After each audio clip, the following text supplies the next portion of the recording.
Hi hello అండి అందరికీ welcome back to my channel Rajani's diary. ఈరోజు మన ఛానల్లో స్వచ్ఛమైన పూస లాంటి నెయ్యిని ఎలా చేయాలో తెలుసుకుందామా ఫ్రెండ్స్. ఈ నెయ్యిని తయారు చేయడానికి మనకు కావాల్సిన మెయిన్ ఇంగ్రీడియంట్ వచ్చేసి మీగడండి.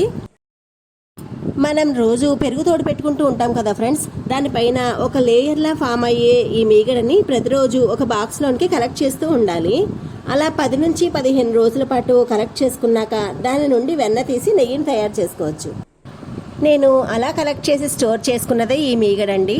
ఇప్పుడు దీని నుండి మనం నెయ్యిని ఎలా ప్రిపేర్ చేయాలో చూద్దాం.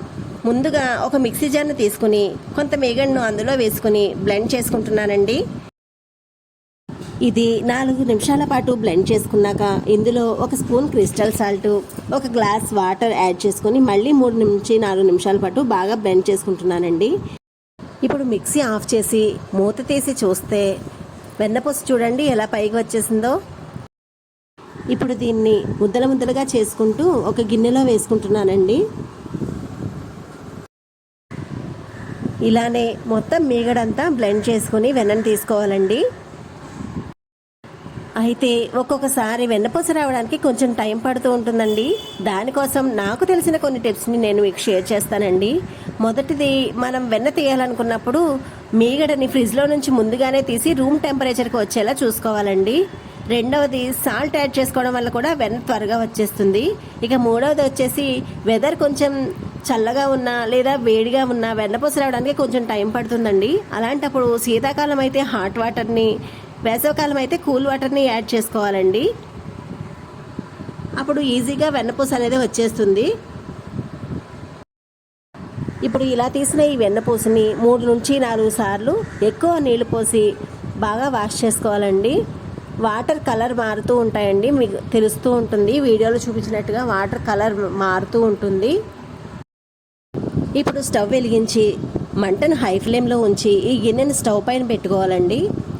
వెన్నపూస అంతా స్లోగా కరుగుతూ ఉంటుంది.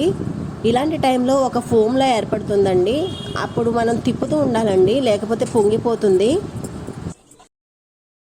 నెయ్యి ఎప్పుడు మందపాటి పెద్ద గిన్నెలో కాసుకోవాలండి. ఇక ఈ స్టేజ్లో ఉన్నప్పుడు మంటను మీడియం ఫ్లేమ్లో ఉంచి 3 నిమిషాలకు ఒక్కొక్కసారి చూసుకుంటూ ఉండాలండి. ఈ నెయ్యి కాస్తున్నప్పుడు చిటపట శబ్దం వస్తూ ఉంటుంది. కొంతసేపటికి ఆ శబ్దం తగ్గుతూ ఉంటుందండి. ఆ శబ్దం తగ్గుతుంది అంటే నెయ్యి దగ్గర పడుతుందని అర్థం. అప్పుడు మనం దగ్గర నుండి చూసుకుంటూ ఉండాలి. అంచుల వెంట గోల్డెన్ బ్రౌన్ కలర్ వస్తూ ఉంటుంది, అంటే నెయ్యి తయారవుతుందని అర్థం అండి. ఇప్పుడు శబ్దం కూడా పూర్తిగా ఆగిపోతుంది. ఇలాంటి టైంలో మనం గ్యాస్ ఆఫ్ చేసుకోవాలండి. గ్యాస్ ఆఫ్ చేసుకున్నాక చాలామంది ఇందులో తమలపాకులు కానీ, కరివేపాకు కానీ, లేదంటే మెంతులు కానీ వేస్తూ ఉంటారండి. అది మంచి సువాసన వస్తుందని వేస్తూ ఉంటారు. ఇప్పుడు ఇది కాస్త చల్లారాక వడకట్టుకుని ఒక గిన్నెలో పోసుకుందామండి. ఇప్పుడు ఈ నెయ్యి రూమ్ టెంపరేచర్కి వచ్చాక ఒక బెల్లం ముక్కను వేస్తున్నానండి. ఇది వేయడం వల్ల ఎక్కువ రోజులు నిలవ ఉన్నా కూడా నెయ్యి పాడవకుండా ఉంటుంది. నెక్స్ట్ డే మార్నింగ్కి నెయ్యి పేరుకుని ఇలా పూస నెయ్యిలా వస్తుందండి. ఇదేనండి స్వచ్ఛమైన పూస లాంటి నెయ్యి. వీడియో నచ్చితే లైక్ చేయండి, షేర్ చేయండి, సబ్స్క్రైబ్ చేయండి ఫ్రెండ్స్. మీ ఫ్రెండ్స్ అండ్ రిలేటివ్స్కి షేర్ చేయండి. మరొక మంచి వీడియోతో మళ్ళీ మిమ్మల్ని కలుస్తాను. అంతవరకు బాయ్ బాయ్.